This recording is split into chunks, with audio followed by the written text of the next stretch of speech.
Hello and welcome to another episode of the Why We Travel podcast. Today we want to find out how moving abroad actually can open your eyes and make you value your hometown and your country more. That happens to a lot of travelers out there. Travel for a while and then basically they want to go back home, wherever that is. To discuss this topic today is Cristina Reiner. She's joining me on the show today. Cristina is a travel writer and content creator from southern Spain, and she is also the founder of My Little World of Traveling, a blog that helps travelers discover Malaga, her hometown, and southern Spain by providing insider tips and advice. So let's welcome Cristina to the show. Hi, Cristina. How are you today? Hi, I'm very good, thank you. It's a pleasure to be in the podcast today. It's great to have you on the show. Cristina, let's talk about why moving abroad can open your eyes and value your hometown more. Tell me about your story. What happened there? So I was studying at university in my hometown in Malaga, and I always had that sorry. And I always felt like I wanted to discover other cultures, and I was very into English. So I decided I was gonna move abroad, and I did it in 2015, September Mhm. 2015. I moved to the UK and specifically to Leeds. Um, and the experience was a bit of a roller coaster because I was completely new. Um, Obviously my English was good, but um, I never lived in the UK, and for me the Yorkshire accent was something new, which is quite different from the English that you learn in school or university. So there was a bit of a challenge with the accent. Um, and obviously being new, I'm kind of a bit of an introvert person as well, so it was a bit difficult to meet other people. But I think it was a very good experience for me because I pushed myself to do things that maybe I wouldn't have done. So I said to myself, I need to meet people, and I need to improve my language skills and everything. So I kind of um I pushed myself, and I decided to join like language exchanges, and kind of immerse myself in the culture, and that's how Mhm. I got to know people and improve. And I think it's a very eye-opening experience because um you know when you lived in your hometown, you don't appreciate the things that you have. Um, so, for example, in Malaga, it's sunny all the time. And for me, sunny was like the common thing. So when I moved to the UK, the weather was a big challenge because completely different, kind of rainy. It gets dark earlier in the winter. So, that's one of the things that I kind of miss the most. It was like the weather, right? Um, and I don't know, like just normal things that I would have in my hometown, like the food, or how easy it was to meet, my friends. And now it was a completely different world. I had to kind of ring them, and it felt sometimes a bit, weird because I didn't want to be. If I was homesick, I didn't want to be negative and be like, oh, I don't feel, you know.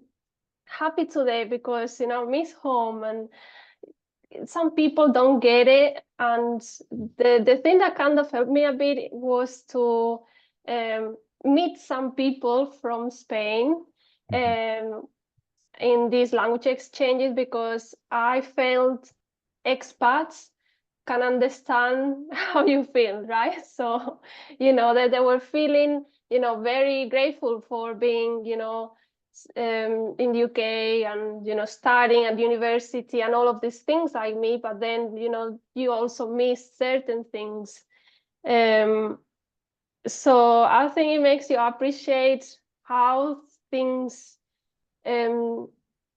you know, like what it seems to be normal to you, it's not, right? And I just feel like it opened my eyes a lot. And since then, and it's like, okay, you know, I thought I visited lots of places in Spain, and it wasn't that the case. You know, it was like, oh no, but I haven't been there and I haven't been there. So it was like every time I was going back home, I felt like, oh, I want to discover this place. And I was more curious about my, you know, my country than before. So Okay. yeah. Yeah, I think that's a very important topic that we talk about today, because depending on if you're a digital nomad or just a traveler, or like me, a slow nomad, or a expat, a lot of people have a bit of a misconception how it is to live in a country that is not your home country, that is not your culture. And I have lived in a handful of countries in on 3 continents, so I'm doing this for a very, very long time, and I can relate to that. And I meet a lot of travelers, expats out there that are happy with their decision to move, but not 100% happy with the way things are in this country. So they compare things in their new home country with things how they work in their own country, in their home country, which probably makes life very difficult. And I have a friend of mine who said something very funny while I was on a trip with him a while ago. He said, you can take a German out of Germany, but you can't take Germany out of a German. And I think that happens to everyone. Sort of, you take your culture in you, and no matter how long you leave your country, you still will carry this culture with you. Now, when it comes to traveling, you said you have started exploring your home country, Spain, which has a lot of to offer. What made you decide where to go in Spain, and what different parts and also different parts of culture within Spain? What made you decide where to go and what to do in these parts? Well, I felt like I knew my hometown very well, but then I visited most of those places when I was a kid or when I was a teenager. So it made me feel like, okay, I want to go now as an adult, you know, and experience it itself. So, you know, I was visiting towns that are close to my hometown, and like I said, I've been before there, but now it's different because I'm an adult. I have a different perception of things, so I kind of explore much more of the, you know, my hometown surroundings. I also went to the north of Spain more because, to be honest, I actually lived like in Zaragoza when I was a kid, but I didn't explore much of, you know, like Bilbao and Santander, like all northern Spain. And I felt like, oh, there are all these places, you know, that they are completely different from southern Spain, and I would like to discover more. So I felt like while I knew a lot of like southern Spain and Malaga, I also wanted to explore the north, which was a bit of a discovery, and then just like revisit places, you know. And I felt like, okay, you know, we have such a rich culture because um, the dishes, like every kind of city and region has their own dishes, right? Like traditional. So it's like every time you go somewhere, you get to try something different, or there is like a traditional dance or something to take in, right? And I just felt like I was discovering a bit more of, and of course, like I felt I knew a lot, but that wasn't the case. I kind of started discovering more and more, and that doesn't mean that while I was in the UK, I wasn't like traveling in the UK either, because although, yeah, I love like my hometown and my home country, I also like discovering other places. So while I was in the UK as well, I was traveling to other like villages and towns, because I always kind of feel like it's nice to go to the popular places, the popular destinations and big cities, but then like the little towns and the villages have something unique. And I like kind of going more to these kind of hidden gems. So yeah, and I think that's it. I kind of I felt kind of more in love with my own country and also more curious as well, to discover other places, and like even in the UK. Mhm. So it made me more of a traveler. Like I know I always like traveling, but I think obviously I feel like I like traveling more now than Okay. before. Okay. Yeah. That's definitely a very interesting experience, and so that you need to go abroad first to discover your own country, your own culture, and maybe about yourself a little bit more than seeing your own country from the outside and having a look on how things look there. How do you deal, or what was your experience in the UK with the perceptions of what people think how a person from Spain is or should be, or what they carry? It's like just curious to hear your experience there. I don't know. I think like British people think that we are very extrovert, and I kind of agree that I think Spaniards are extrovert, but there are also introverts. I think so. Not everyone is the same, and there's also this misconception like Spain is like a warm country. If you go to the north, it's not as warm. You know, it's kind of quite similar to the south of England, like in the winter. And there's also like these misconceptions that we like flamenco everywhere in Spain. Yeah, flamenco, flamenco is from southern Spain. Um, you know, but it's obviously every Spaniard knows what flamenco is, but not everyone dance flamenco. Um, and then I don't know. I think like from the UK, there's also this. It's just funny when they talk about like Benidorm and like these kind of places that they have the perception it's all about British in Spain, and it was funny actually. I haven't watched the full show at all. I watched like an episode, and it made me kind of laugh, like the like how they see things and how they think kind of we are. And although, yeah, Benidorm has lots of expats, like British expats, there's also like another side of Benidorm that is not about the, full English breakfast and all these things. And I feel as well, like being from Malaga and knowing the Costa del Sol very well, we have lots of, expats and digital nomads as well. And some people say, "Oh yeah, but Costa del Sol is very touristy," but I think you you kind of can have experience that touristy side, but Mhm. you can also experience the authentic side of it. And only like if you stay, let's say in Fuengirola, which is like one of the most popular towns for digital nomads and expats.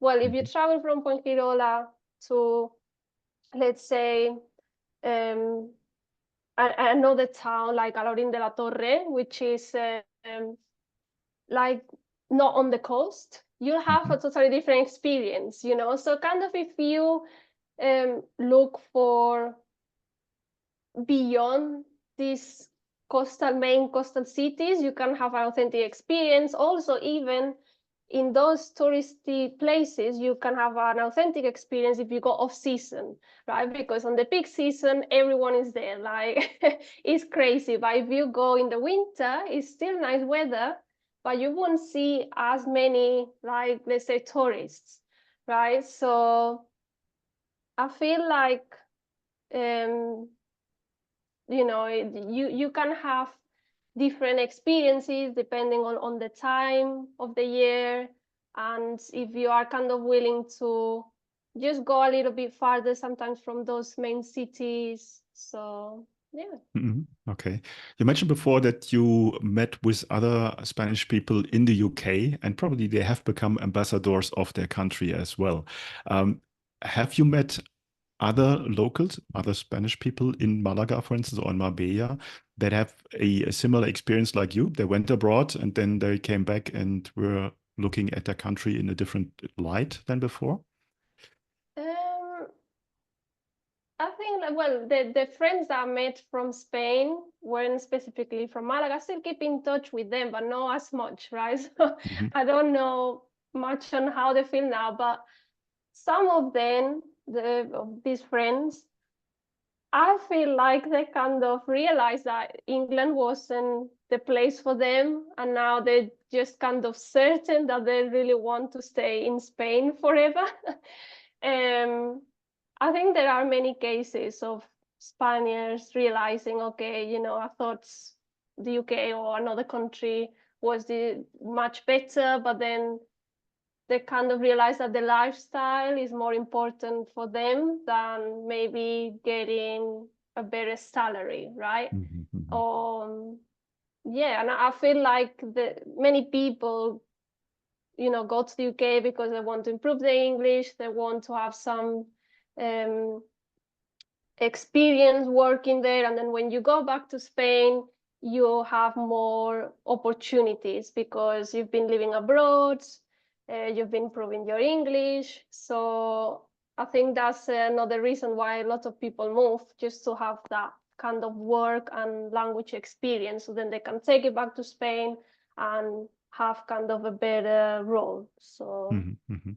Now, you started a blog, My Little World of Traveling, and you help travelers discovering Malaga and southern Spain. Tell me a little about it. If I come to Malaga or southern Spain, what are areas that I should visit and what are things that I should do? So I have the blog where I provide lots of, insights into Malaga, from, things to do to like where to stay, and just experiences and kind of towns that are not mentioned as much. Mhm. Um, and I think you can still, well, if you come to Malaga, you obviously need to do the touristy attractions. You just need to see them because they are worth visiting, right? So, for example, the Alcazaba is like a fortress palace, and it tells you about a bit of the history um, of Malaga and when the Moors came to southern Spain. Mhm. And we have lots of like Moorish architecture again because of that influence many years ago. So I feel like if you come to Malaga, you definitely need to look for the main attractions, the Alcazaba, the cathedral, the Picasso Museum, because Picasso was born in Malaga, Okay. although he lived in France. Um, he was born there, and you can actually visit, like, there is a house museum as well, apart from Mhm. the normal Picasso Museum. Then try the local food. So, so we have, I would say that in Malaga, the best thing to have is fish, because that's like the main kind of ingredient, right? Fish, and Mhm. especially like we have grilled sardines, which are very nice. We also have like cold soups. There is like Mhm. this, it's called ajo blanco, and it's like garlic and almond soup. It sounds a bit strange, a bit odd combination, but actually it's quite nice and refreshing when it's very warm in Malaga. And then if you like wine, then you should definitely try the sweet wine of Malaga. And during your time there, well, a lot of people come for like a day or two, and I think a day or two gives you the opportunity to visit the main attractions, like Right. the old town and the port. But I would say to stay a bit longer and explore the other coastal towns. There is much more than just Malaga city. If you take if you get a car and drive an hour away, you can do some really nice hikes, like the Caminito del Rey, is a very famous hiking trail. You can visit better beaches than in Malaga City. I especially like the ones in Nerja, because they have like very crystal clear Mhm. waters, and um, it's really nice for like snorkeling or kayaking. If you like wine again, you also have lots of wineries in Ronda. So I feel like Malaga and Costa del Sol have always been seen as a beach destination, summer destination, but there is much more than that. There are museums, there is wineries, hiking trails, so there's lots of all these different, things that I like to mention because, yeah, going to the beach is nice and it's part of going to Malaga, but there's much more to uncover, especially if you want to immerse yourself in the culture. What time of the year would you recommend to visit Malaga? I would recommend off season. So I think like October time, because there might be a risk that one day rains, but to be honest, it doesn't rain much in Malaga at all. And if you come like the beginning of October, you can still have some kind of summer days, like quite warm. Obviously, if you're really into like beach, you don't mind the heat, and you want festivals, you can go, during the summer. But that means obviously the flights and accommodation prices are higher. There are more crowds. If you don't mind that, but you are, for I don't know, you want to go to the festivals and maybe you want to come in the summer. It really depends on every traveler's preference. But for sightseeing, maybe like October time, because you can still combine beach and museums and doing other sort of activities. That sounds good to me. I haven't been to Malaga, so I will put it definitely on my travel list now. Where can people find out more about your blog? So you can find my blog on Google, mylittleworldoftraveling.com. I also have an Instagram account and a Facebook page, which is actually called Exploring Malaga and Beyond. But it's part of My Little World of Traveling. So you can reach me there anytime, and I'm happy to answer, any questions, or if you want any more advice about Malaga, I am always happy to help. Cool. I will put the links in the show notes, then you will be just one click away. Cristina, I think traveling made you the best ambassador for Spain, for Malaga that can be there. And I hope a lot of people are going to visit your blog and then becoming visitors of Malaga and southern Spain. Thanks so much for your time today. Thank you.